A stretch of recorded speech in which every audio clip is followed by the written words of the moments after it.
Hey there folks, welcome to our cozy nook of tales and adventures. Today, like every episode, we're unlocking the doors of imagination to explore new worlds, meet fascinating characters, and experience unique emotions. I promise to take you on an unforgettable journey through the power of words. So get comfy, grab your favorite drink, snuggle into that perfect spot, and get ready to lose yourself in a new story. Leave the outside world behind for a while and dive with me into the depths of storytelling. If you enjoy our content and want to support the channel, consider hitting the subscribe button and giving the video a thumbs up. Now, without further ado, let's dive into today's story.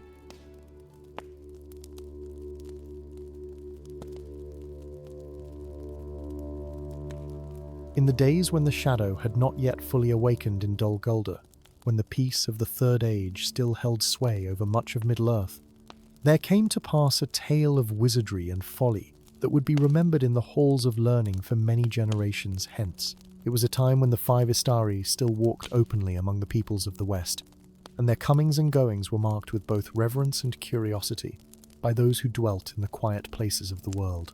In those days, there existed a small village called Thornmere, nestled in the foothills between the misty mountains and the great forests of Mirkwood. It was a place of little note, populated by men who worked the land and kept to the old ways, neither seeking adventure nor courting danger. The village had stood for countless years, its stone cottages weathering storm and season with the patient endurance of those who know their place in the world. Smoke rose from chimneys in gentle columns, and the sound of hammer on anvil rang clear in the morning air as the blacksmith plied his trade. Yet, in recent months, a disquiet had settled upon Thornmere like morning mist that refuses to burn away beneath the sun. The villagers spoke in hushed tones of strange lights seen flickering in the abandoned tower that stood upon the hill overlooking their homes. This tower had once belonged to a wizard named Cardolan the Thoughtful, a sage of considerable learning though lesser power, who had made his home there for many decades before passing from the world some 7 years prior. Since his death, the tower had stood empty, its door sealed by the village elders who feared what knowledge might lie within its dusty chambers. The lights, when they appeared, were of no natural colour. Some described them as purple as a bruised plum. Others swore they burned with a sickly green radiance that made their eyes water and their stomachs turn. They would dance and flicker in the tower's high windows during the darkest hours of night, accompanied sometimes by sounds that carried on the wind, low chanting in voices that seemed to overlap and echo, creating harmonies that no human throat could produce. The animals grew restless when these phenomena occurred. Dogs would howl and strain at their tethers, cattle would low in distress, and even the stolid horses in the village stable would stamp and snort with anxiety. But it was not merely lights and sounds that troubled the people of Thornmere. Stranger things had begun to happen in the wake of these nocturnal displays. The miller's youngest daughter had woken one morning to find her hair had turned white as snow, though she was but 15 summers old and could remember nothing of the night before, save troubling dreams of voices calling her name. The blacksmith discovered that every piece of iron in his forge had become brittle as dried clay, shattering at the lightest touch of his hammer. 3 of the village's most respected elders had fallen into deep sleeps from which no amount of shaking or calling could rouse them, and they lay now in their beds, breathing shallow breaths while their families kept worried vigil. Most disturbing of all were the visitors who had begun appearing at the village edge as twilight fell. They came in ones and twos, cloaked figures whose faces remained hidden in shadow no matter how brightly the torches burned. They would stand at the boundary of the village proper, neither speaking nor moving, simply watching with an attention that made the skin crawl and the heart beat faster. Any who approached them found that the figures would fade away like smoke, leaving nothing behind but a chill in the air and a sense of profound wrongness that lingered for hours afterward. The village headman, a weathered farmer named Beortric, who had led his people through drought and hard winter alike, knew that matters had progressed beyond his ability to resolve. He gathered the elders who could still attend council, and they spoke long into the night about what should be done. Some argued for abandoning the village entirely, fleeing to distant relatives in safer lands. Others insisted they should storm the tower themselves and put an end to whatever dark work was being conducted there. But Beortric, who was wiser than most and remembered the old stories his grandmother had told him, knew there was only one path that might save them. He would send for Gandalf the Grey, the wandering wizard whose reputation for wisdom and intervention in the affairs of the free peoples was known even in this remote corner of Middle-earth. Beorhtric had never met the wizard himself, but he had heard tales of Gandalf's deeds from travellers who passed through Thornmere on their way to more significant destinations.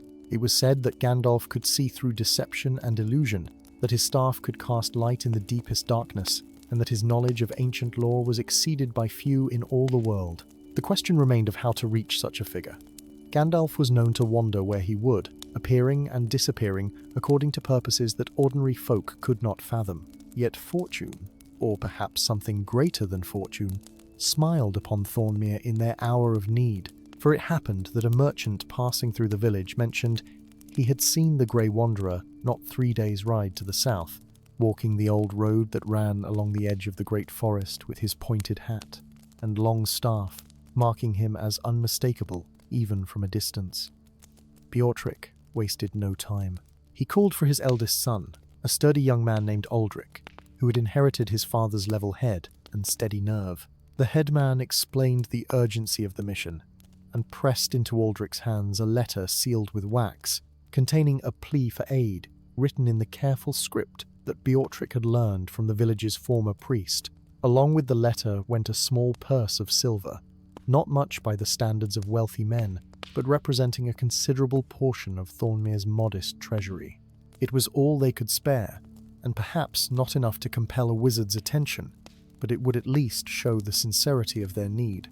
Aldric set out that very hour, taking the village's swiftest horse and enough provisions for a week's journey. He rode south along the old road, his eyes scanning the horizon for any sign of the wizard. The landscape changed as he travelled, the familiar fields and pastures of his homeland giving way to wilder country, where the trees grew taller and closer together, and the road became little more than a track worn by the passage of feet over countless years. On the second day of his journey, as the afternoon sun slanted through the branches overhead, Aldric came upon a curious sight. Beside the road sat an old man on a fallen log, smoking a pipe and gazing thoughtfully at nothing in particular. His robes were grey and travel-stained, and his hat was tall and pointed, worn at a jaunty angle that suggested both wisdom and a certain irreverent humour. A staff rested against his shoulder, carved from wood that seemed to catch the light in unusual ways. Even before the old man turned to look at him, Aldric knew with certainty that he had found Gandalf the Grey. The wizard's eyes were keen and bright beneath bushy eyebrows, and they seemed to take in everything about Aldric in a single glance. The young man's urgent bearing, the lathered state of his horse, the worry etched into his face. Gandalf removed the pipe from his mouth and gestured for Aldric to dismount. There was something both commanding and gentle in the gesture, and Aldric found himself obeying without question, leading his tired horse to the side of the road. Before Aldric could speak, Gandalf held up one weathered hand. "You come from Thornmere," the wizard said, and it was not a question. "The tower on the hill burns with light that should not be, and your people are afraid." Aldric could only nod, astonished that the wizard already knew so much.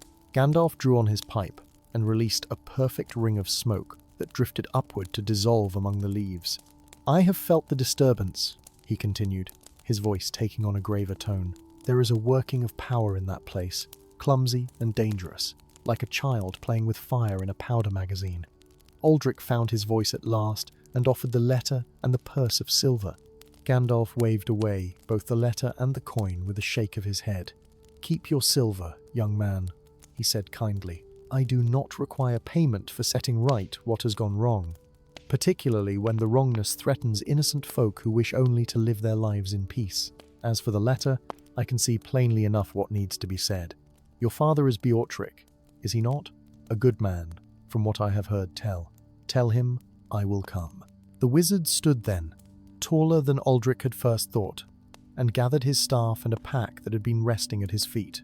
Aldric offered to give up his horse so that Gandalf might ride back to Thornmere with greater speed, but the wizard declined with a mysterious smile.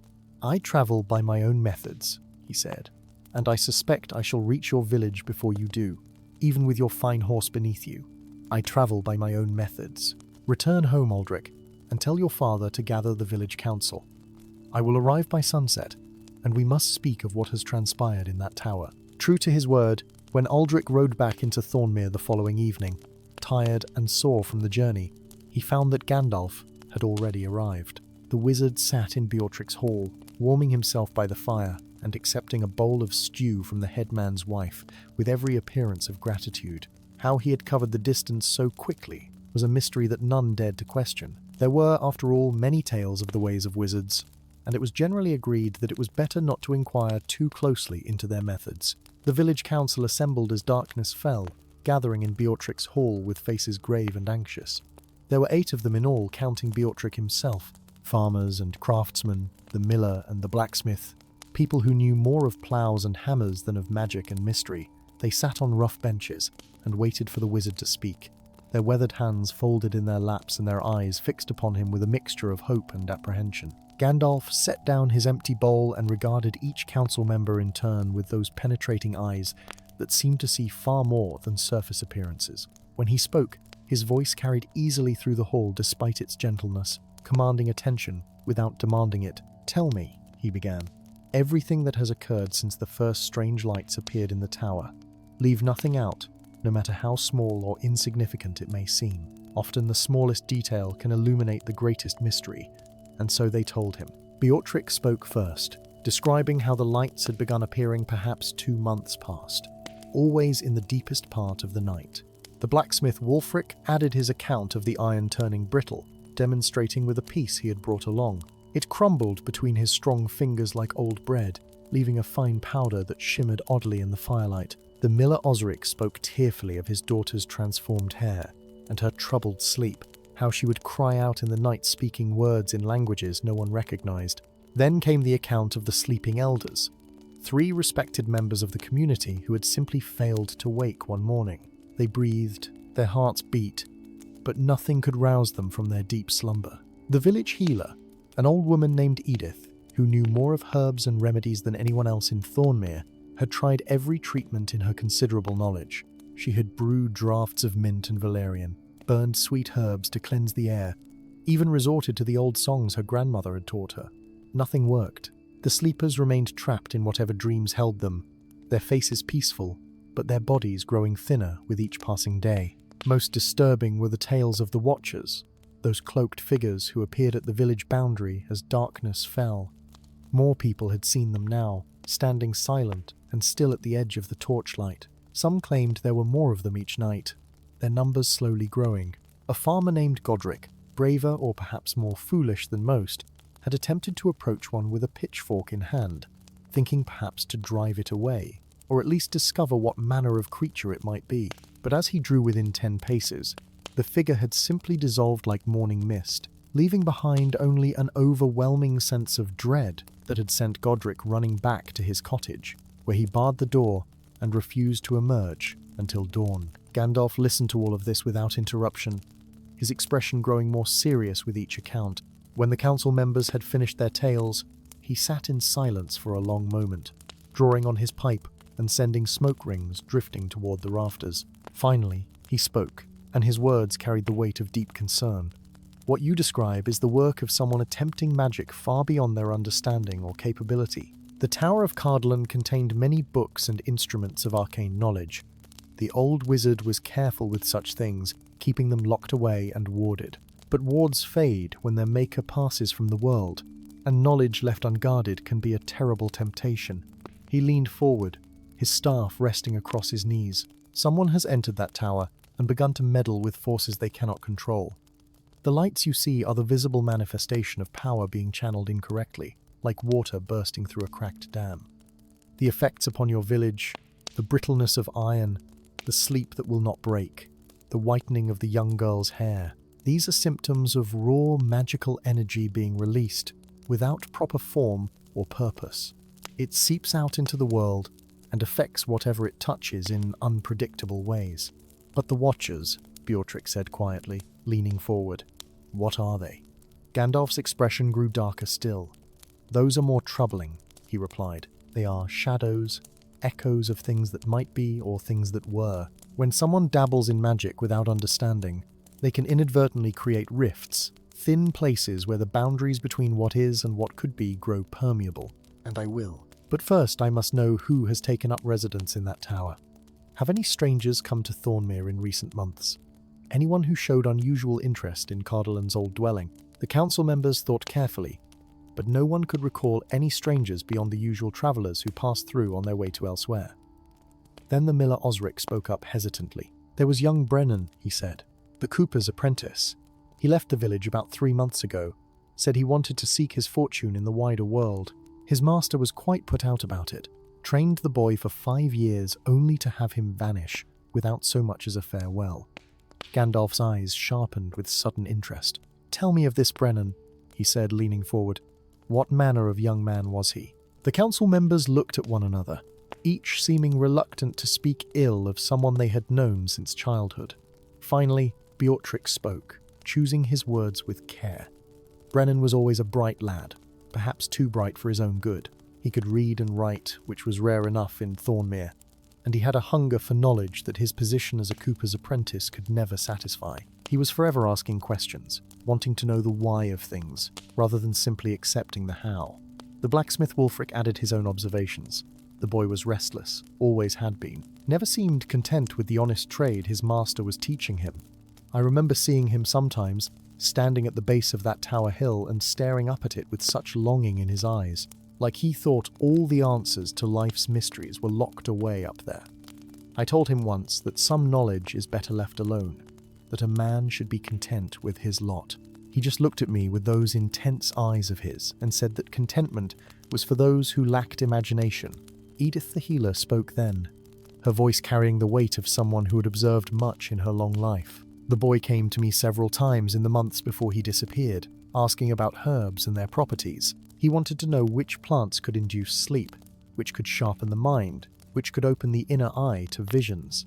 I thought it was idle curiosity at first, the kind young people often have, but his questions grew more specific, more focused on the boundary between the natural and the unnatural. I became concerned and told him that such knowledge was dangerous in untrained hands. He thanked me politely and never came back. Old Godwin, who kept the village's small collection of books and served as something of an informal scholar, cleared his throat. Brennan borrowed every volume I possessed, he said. Read them all cover to cover, some of them twice. He was particularly interested in any mention of the old wizard Cardolan, asked me endless questions about what the man had been like, what studies he had pursued, whether he had left any writings behind. I told him what little I knew, which was not much. Cardolan kept his own counsel in such matters. Gandalf nodded slowly, pieces of a puzzle falling into place in his mind. And when did the lights begin appearing in the tower in relation to when Brennan supposedly left the village? Beorhtric frowned in thought, counting back on his fingers. Perhaps 2 weeks after his disappearance, he said. Yes, that seems right. We all assumed he had gone south to one of the larger towns, seeking employment more suited to his ambitions. It never occurred to any of us that he might have simply moved into the abandoned tower. The wizard stood and paced the length of the hall, his staff tapping rhythmically against the floor. It makes perfect sense, he said, more to himself than to the assembled council. A young man hungry for knowledge, frustrated by the limitations of his life, living in the shadow of a wizard's tower. When Cardolan died and the tower stood empty, the temptation must have been overwhelming. He thought he could simply walk in and claim the old wizard's learning for himself, not understanding that magical knowledge without proper training and discipline is like a sharp blade in the hands of a child. But surely he would know better than to dabble in such things, protested the miller. Brennan was foolish, perhaps, but not stupid. He must understand the danger. Gandalf turned to face them, and there was sadness in his eyes. Intelligence and wisdom are not the same thing, he said gently. The intelligent mind can grasp concepts and solve puzzles, but wisdom understands consequences and respects boundaries. Young Brennan has intelligence in abundance, but wisdom comes only through experience, and often through suffering. He has broken into forces he cannot comprehend, and now he cannot stop what he has begun, even if he wishes to. The magic has its hooks in him, and it will not release him easily. The council members sat in heavy silence, contemplating the fate of a boy they had watched grow from childhood into troubled young manhood. It was Beorhtric who finally asked the question that weighed on all their minds. What will you do, Gandalf? Will you confront him? The wizard returned to his seat and took up his pipe once more. "I will go to the tower at first light," he said. "I will speak with young Brennan and attempt to make him understand what he has done. Perhaps he can be reasoned with. Perhaps he will see the wisdom of ceasing his experiments and allowing me to properly seal the forces he has unleashed. But I must be honest with you all. The young are often deaf to counsel, particularly when they believe they are on the verge of some great discovery. He may refuse to listen." "And if he refuses?" Wulfric asked, his voice tense. "What then?" Gandalf's expression was grave. "Then I will do what must be done to protect this village and its people. I will stop him, by force if necessary, and seal the tower in such a way that no one will ever enter it again. The knowledge within will be lost, but that is preferable to allowing it to fall into unprepared hands." The night passed slowly for the people of Thornmere. Few found sleep easy, and those who did were troubled by dreams of shadows and strange voices calling from the hill. The watchers appeared as usual at the village boundary, but this night there seemed to be more of them, perhaps a dozen or more, standing in silent vigil. Their presence felt more substantial somehow, as though they were becoming more real with each passing hour. Mothers clutched their children close, and men checked the locks on their doors repeatedly, though everyone knew that locks and bars would prove useless against the forces that threatened them. Gandalf spent the night hours in preparation, sitting alone in Beortric's hall while the fire burned low. He spoke words in languages that predated the common speech, ancient tongues of power that had been old when the world was young. His staff glowed softly in the darkness, and the air around him seemed to shimmer as though he was surrounded by invisible currents. Those who passed by the hall's windows reported seeing flashes of light within, brief as lightning but coloured in hues that had no names in mortal languages. As the first grey light of dawn touched the eastern sky, Gandalf emerged from the hall fully prepared for what was to come. His grey robe seemed somehow brighter, his staff more solid and real. There was an air about him now that had not been there before, a sense of coiled power held in check by will and wisdom. Beortric and several others from the council had risen early to see him off, and they stood in the cold morning air watching as the wizard began his walk up the hill toward the tower. The path that wound up the hillside had once been well tended, lined with stones and kept clear of overgrowth. But in the years since Cardolan's death, nature had begun to reclaim it. Grass pushed up between the stones, and brambles encroached from either side. Yet as Gandalf climbed higher, he noticed changes that had nothing to do with natural decay. The grass near the path had turned strange colours, purple and black, and a sickly yellow that hurt the eyes to look upon. The brambles had grown thorns of unusual length and sharpness, and they seemed to reach toward him as he passed, though there was no wind to move them. The air itself grew thick and difficult to breathe the higher he climbed. It tasted of copper and old dust, and it carried scents that had no earthly origin. Gandalf could feel the magical energies that saturated this place, raw and chaotic, seeping into everything they touched. The stones of the path were warm beneath his feet despite the morning chill, and some of them had begun to change their fundamental nature. What had been grey granite was becoming something else, something that belonged more to dreams than to waking reality. Halfway up the hill, Gandalf paused to examine a tree that stood beside the path. It had been an oak once, he could tell that much, but it was transforming into something altogether different. Its bark had taken on a metallic sheen, and its leaves were becoming translucent, revealing intricate patterns of veins that pulsed with faint light. The tree still lived, but it was being rewritten by the magical energies flowing from the tower above. In another few weeks, it would be something entirely new, neither fully of this world nor entirely of another. The wizard shook his head sadly and continued his climb. Such transformations were dangerous not just for what they created, but for what they represented. Reality itself was becoming fluid here, malleable in ways it was never meant to be. If this corruption spread much further, the boundary between possible and impossible would begin to break down entirely. Trees might walk, stones might speak, and the laws that governed existence itself would become mere suggestions. The tower came into full view as Gandalf crested the final rise. It was a structure of grey stone, 4 stories tall with a conical roof of slate tiles. Windows punctuated its walls at regular intervals, narrow and deep-set in the old style of defensive architecture. The door stood at ground level, a heavy oak portal bound with iron that had once been sealed with both lock and spell. Now it stood slightly ajar, the seals broken and the lock hanging useless from a shattered hasp. Around the tower's base, the corruption was most evident. The ground had cracked and heaved, as though from some subterranean pressure. Strange crystalline growths pushed up through the earth, sharp-edged and glowing with inner light. The air shimmered with heat that came from no visible source, and occasional sparks of colourful energy danced between the crystals, like strange lightning. The tower itself seemed to pulse gently, as though it were breathing, and the stones of its walls had begun to develop patterns that shifted when viewed from the corner of the eye. Gandalf approached the door carefully, his staff held ready before him. He could feel the power radiating from within the tower, far more concentrated than what leaked out into the surrounding hillside. It was like standing near a furnace, except that the heat was not physical but magical, and it burned at the soul rather than the flesh. He paused at the threshold and called out in a voice that carried authority without aggression. "Brennan of Thornmere, I am Gandalf the Grey, and I would speak with you. Come down from your tower, and let us talk as reasonable people." For a long moment, there was no response, save for the faint hum of magical energy that pervaded everything. Then, from somewhere high above in the tower, a voice called down. It was young and male, but strained and hoarse as though from lack of sleep or excessive use. "A wizard," the voice said, and there was equal parts fear and excitement in its tone. "A real wizard has come at last. I knew that eventually someone would notice what I was accomplishing here. Come up, Gandalf the Grey. Let me show you the wonders I have discovered."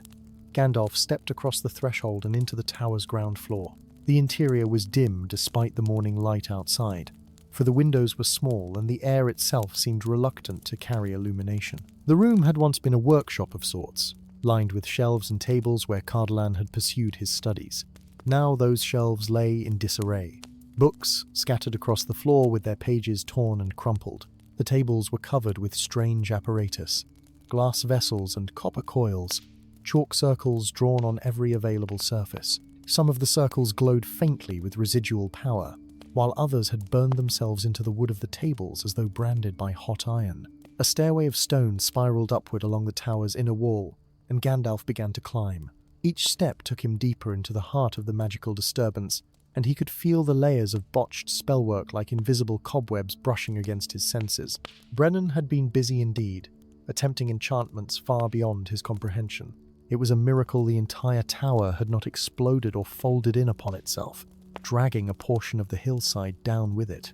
The second floor held more evidence of ambitious ignorance. Here, Cardolan had kept his library, hundreds of volumes collected over a lifetime of study. Many lay open now, their spines broken, and their pages marked with scribbled notes in a hand that grew progressively more erratic and difficult to read. Gandalf paused to examine one such book, and found that Brennan had been attempting to combine 3 separate rituals from 3 different magical traditions, none of which were meant to work in conjunction. The result would have been catastrophic had the young man possessed enough actual power to complete the working. On the 3rd floor, Gandalf found sleeping quarters that had clearly been occupied. A bedroll lay in one corner, surrounded by the detritus of meals eaten in haste. Dried bread, cheese rinds, the remains of apples gnawed to their cores. Empty water jugs lay scattered about, and the smell of unwashed clothing and human habitation hung heavy in the air. But it was the walls that drew Gandalf's attention most.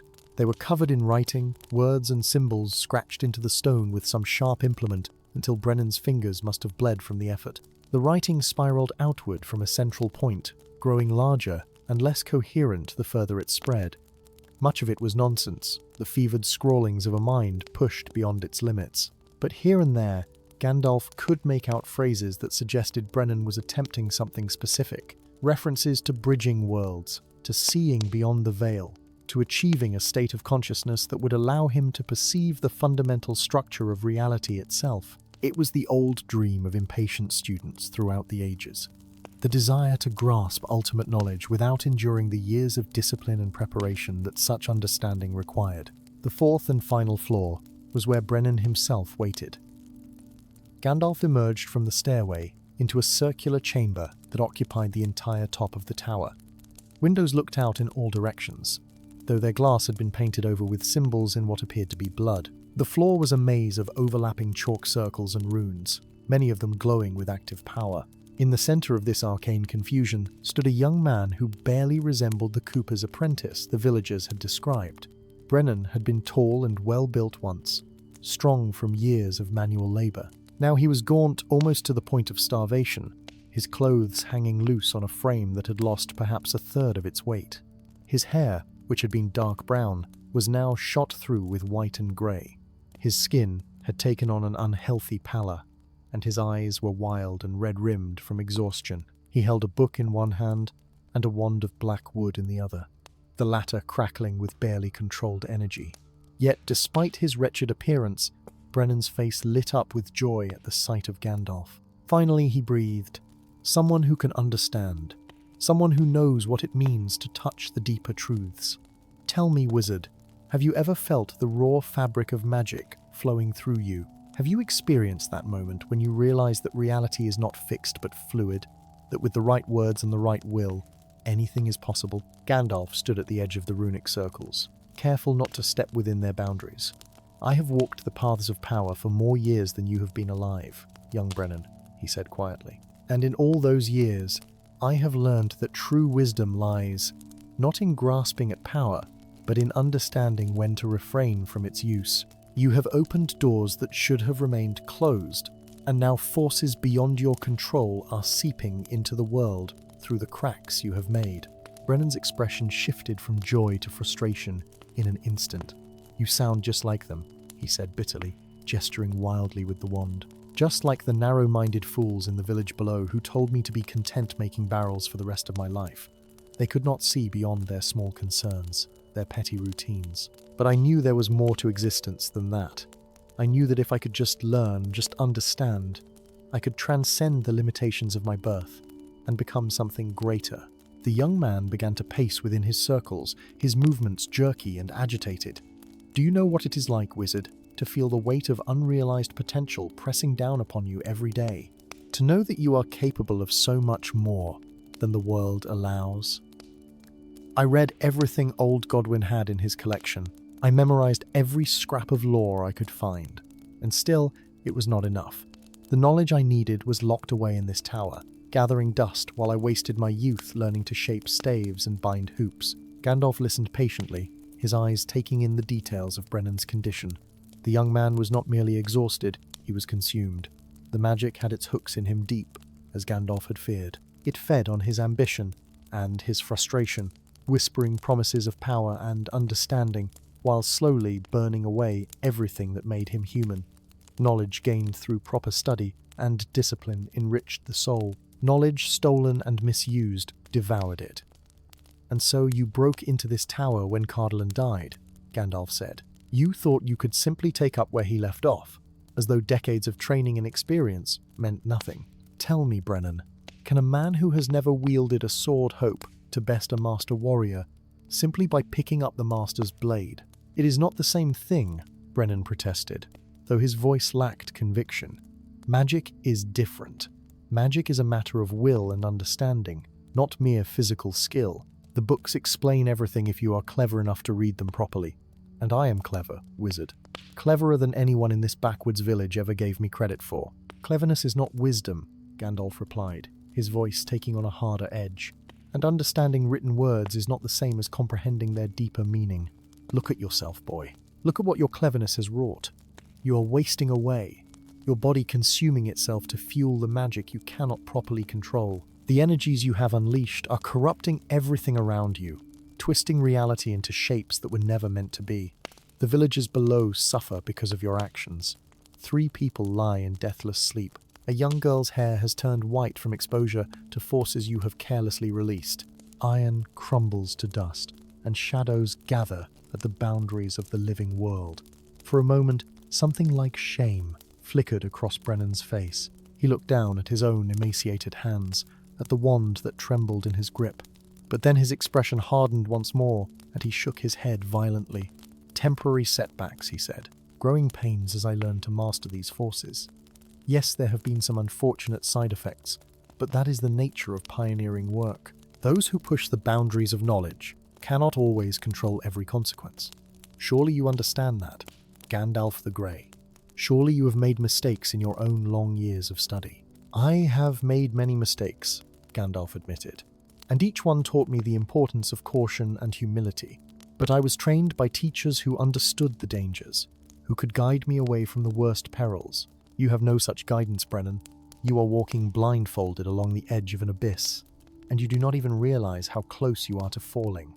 Then teach me, Brennan said suddenly, his voice taking on a desperate, pleading quality. You are here now, a wizard of great power and knowledge. Teach me the proper way to do these things. Show me how to control what I have started. I will listen. I will learn. Just do not ask me to stop, not when I am so close to understanding. Close to understanding what? Gandalf asked, and there was genuine curiosity in his voice now. What is it you seek so desperately that you would risk your life, your sanity, and the safety of innocent people? Brennan's eyes grew distant, staring at something only he could see. I want to see, he whispered. I want to perceive the world as it truly is, not filtered through the limitations of mortal senses. I want to witness the currents of power that flow beneath the surface of reality, to understand the patterns that govern all existence. The books speak of a state of consciousness, where time itself becomes visible as a river, where past and future are laid out like a map that can be read and comprehended. He turned to face Gandalf fully, his eyes burning with feverish intensity. Is that not what you seek as well, wizard? Is that not why you study the ancient lore and walk the hidden paths? We are the same, you and I.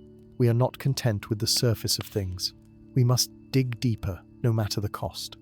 Gandalf regarded the young man with an expression that mingled pity and sorrow. We are not the same, Brennan, he said gently. Yes, I seek understanding, but I seek it through patience and proper study, not through reckless grasping at power I am not prepared to wield. And I have learned something you have not yet discovered. There are truths that the mortal mind was never meant to comprehend fully. Some mysteries exist not to be solved, but to remind us of our place in the greater order of things. That is cowardice speaking, Brennan spat, or perhaps merely the complacency of one who has already achieved his goals. Why should you care if others follow the same path? Why should the doors of knowledge be locked to those who come after? Is it not the duty of those who know to share their understanding with those who seek? It is the duty of those who know, Gandalf replied, his voice hardening, to protect others from knowledge that would destroy them. A farmer does not hand a scythe to a child, no matter how eager that child may be to help with the harvest. Some tools require strength and skill that only time and training can provide. You speak of duties and rights, as though knowledge were a simple commodity to be distributed equally, but it is not. Knowledge carries weight and consequence. The deeper truths you seek would crush your mind like an eggshell. Brennan laughed, a harsh and bitter sound. You do not know what I am capable of enduring. You do not know how far I have already come. Watch, wizard. Watch and see what your lectures and warnings mean in the face of real power. Before Gandalf could respond, Brennan raised the wand and spoke a word in a language that predated the common speech of men. The runes on the floor blazed with sudden light, and the air in the chamber began to twist and fold upon itself. Reality seemed to ripple outward from where Brennan stood, and for a brief moment the walls of the tower became transparent, revealing vistas of other places and other times.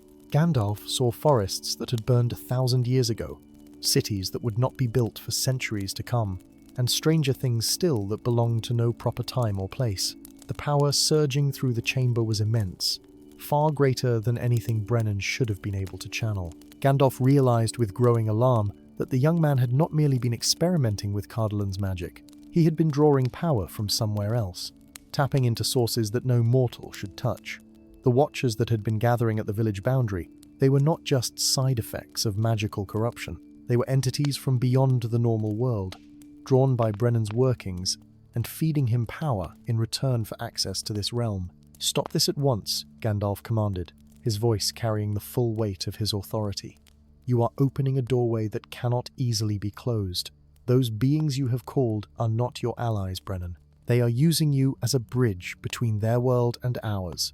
But Brennan was beyond hearing now, lost in the ecstasy of the power flowing through him. His body began to lift off the floor, suspended in the air by forces that made Gandalf's hair stand on end.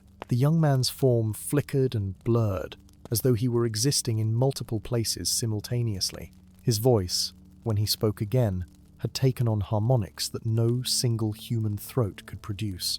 "Do you see now, wizard? Do you see what I have achieved?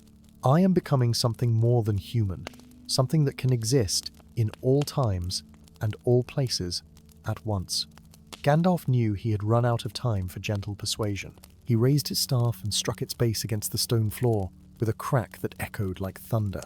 White light blazed from the staff's head, pure and clean and utterly uncompromising. The light cut through the magical working Brennan had created, severing the connections between this world and the realm from which he drew his power. The young man screamed as the flow of energy was interrupted, and he fell back to the floor with a crash that shook the entire chamber. The runes on the floor began to fade, their power dissipating like smoke in a strong wind. But Brennan, desperate and furious, was not ready to surrender. He scrambled to his feet and pointed the wand at Gandalf. His face was contorted with rage and something that might have been fear. "You have no right," he shrieked. "No right to stop me. This is my tower, my work, my destiny." He began to chant again, trying to re-establish the connection that Gandalf had broken. But the wizard was faster. With a word of power and a gesture of his free hand, Gandalf sent a wave of force rolling across the chamber. It struck Brennan and knocked him backwards, sending the wand flying from his grip to clatter against the far wall. The young man hit the floor hard and lay there stunned, the breath knocked from his lungs. Gandalf approached slowly, his staff still glowing with power, but his expression softening as he looked down at the broken young man before him. Brennan lay gasping on the cold stone, his body trembling from the sudden severing of the power that had been flowing through him. Without the magical energies to sustain him, the full weight of what he had done to himself became apparent. He looked like a man who had aged 30 years in as many days, his skin grey and papery, his eyes sunken deep in their sockets. "It hurts," Brennan whispered, his voice cracking. "Everything hurts." "What have you done to me, wizard?" "I have saved your life," Gandalf replied, kneeling down beside him. "What you felt as power was actually the gradual destruction of your body and soul. The beings you contacted were feeding on your life force, consuming you from the inside, while making you believe you were becoming something greater. In another week, perhaps two, there would have been nothing left of Brennan the Cooper's apprentice. You would have been entirely transformed into a doorway, a permanent bridge for those entities to enter this world." Tears began to stream down Brennan's face, as understanding finally broke through the fog of obsession that had gripped him. "I just wanted to know," he sobbed. "I just wanted to understand. The world seemed so small, and I felt like I was suffocating in it.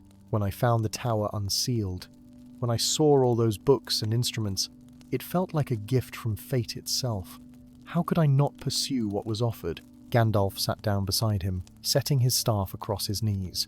"I understand the hunger for knowledge, young Brennan. It is not an evil thing in itself. But wisdom must temper ambition, and patience must guide curiosity. The path you chose was like trying to drink from a waterfall.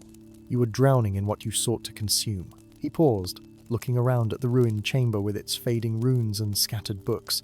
"Tell me, in all your studies here, did you ever once stop to eat a proper meal, to sleep a full night, to step outside and feel the sun on your face?" Brennan shook his head weakly. There was no time for such things. Every moment spent away from the books felt like a moment wasted. The knowledge called to me constantly, whispering that the next page, the next ritual, would be the one that unlocked everything.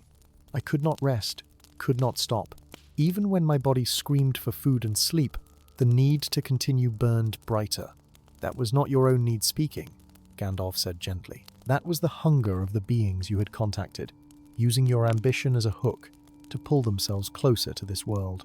They cared nothing for your well-being or your dreams of understanding. They simply wanted access, and you were foolish enough to open the door."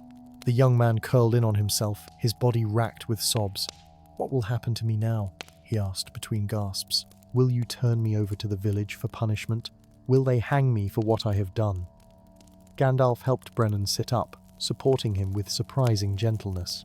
"The village wants their people healed and their homes protected," he said. "They care little for punishment if the danger can be ended. But you must help me undo what you have wrought. The three who sleep must be awakened. The corruption must be cleansed from the land. Can you tell me what rituals you performed that might have caused these specific effects? For the next hour, as the morning sun climbed higher in the sky outside, Brennan recounted everything he could remember of his experiments. Much of it was confused and fragmentary, for the power flowing through him had burned away many of his memories like pages in a fire.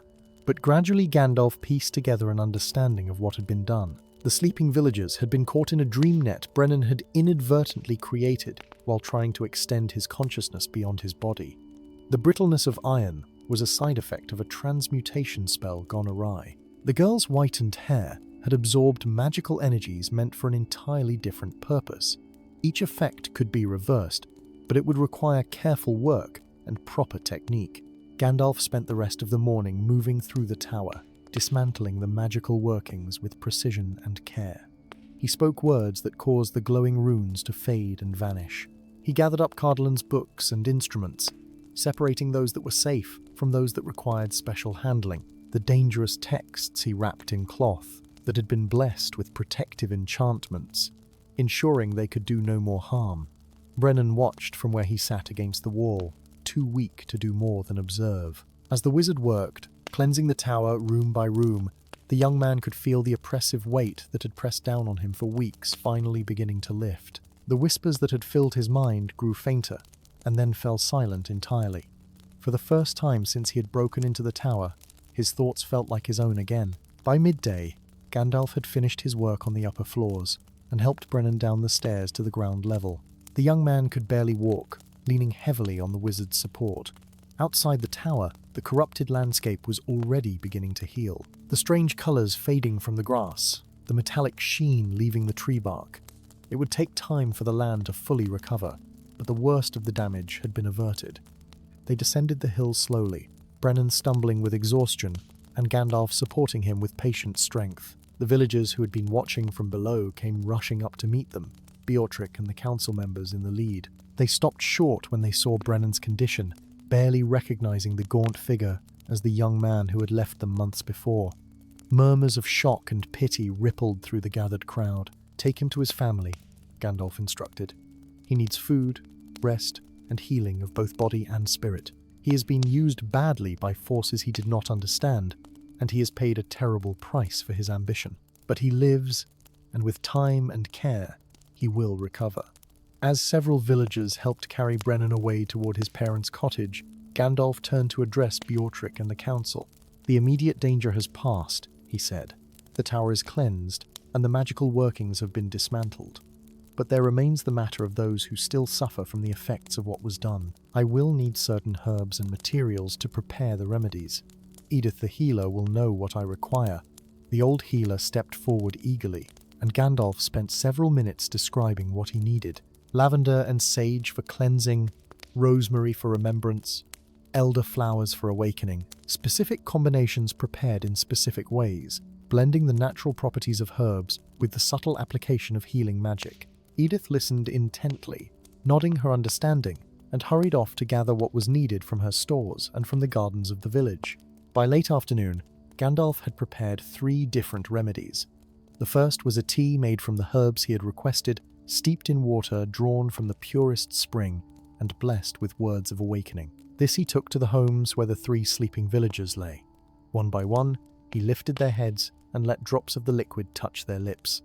Each time, he spoke softly in the ancient tongue, calling them back from the dream realm where they had been trapped. The first to wake was old Godwin the scholar, his eyes fluttering open as though from natural sleep.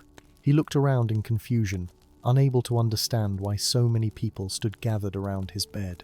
The second was a farmer named Sinric, who sat up suddenly and demanded to know what had happened to his fields. The third was the miller's sister, a widow named Mildred, who wept with relief when she saw her family's faces. All 3 were weak and disoriented, but they were alive and whole, with no memory of the time they had spent in enchanted slumber.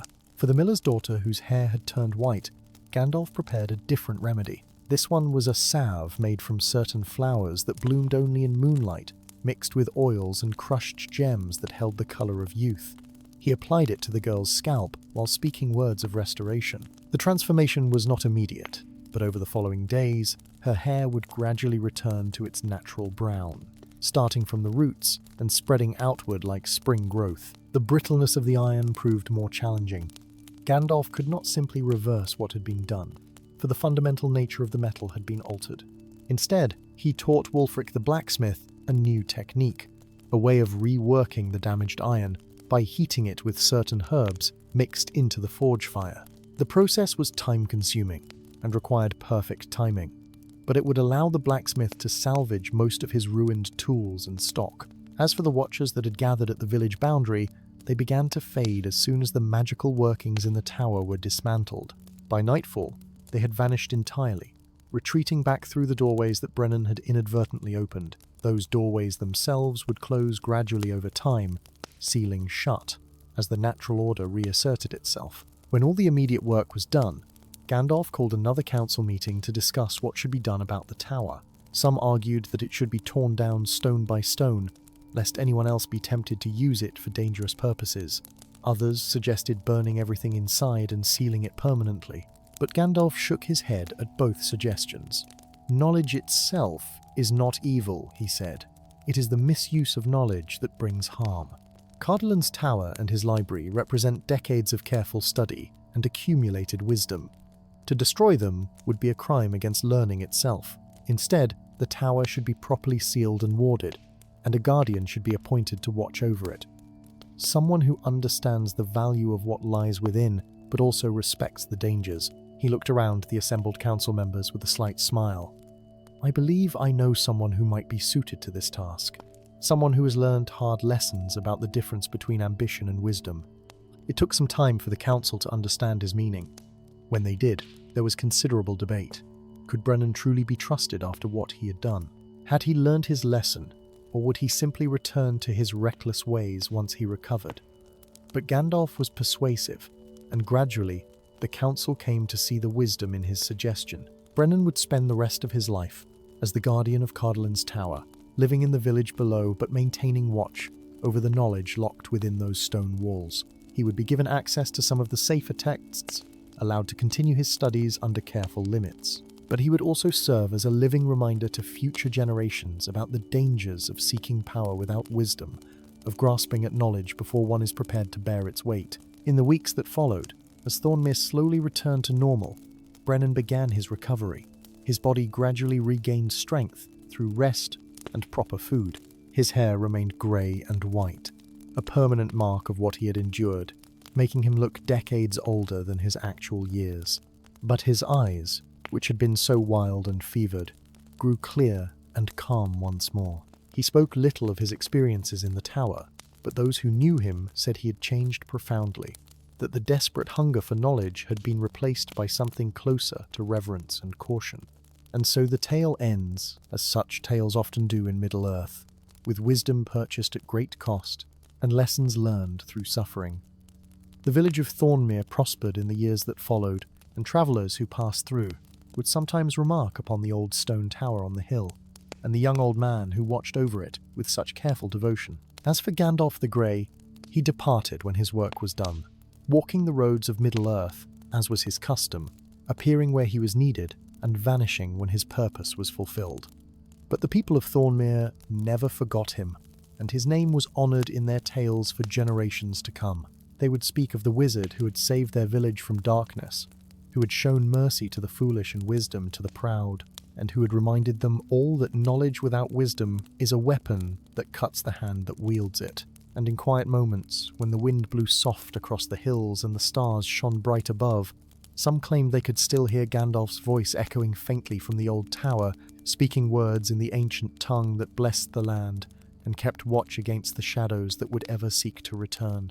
Thus ends the tale of Gandalf and the Tower of Thornmere, as it has been told and retold in the folklore of Middle-earth, a reminder that even the wisest can fall into darkness if they forget humility, and that redemption remains possible for those willing to learn from their mistakes.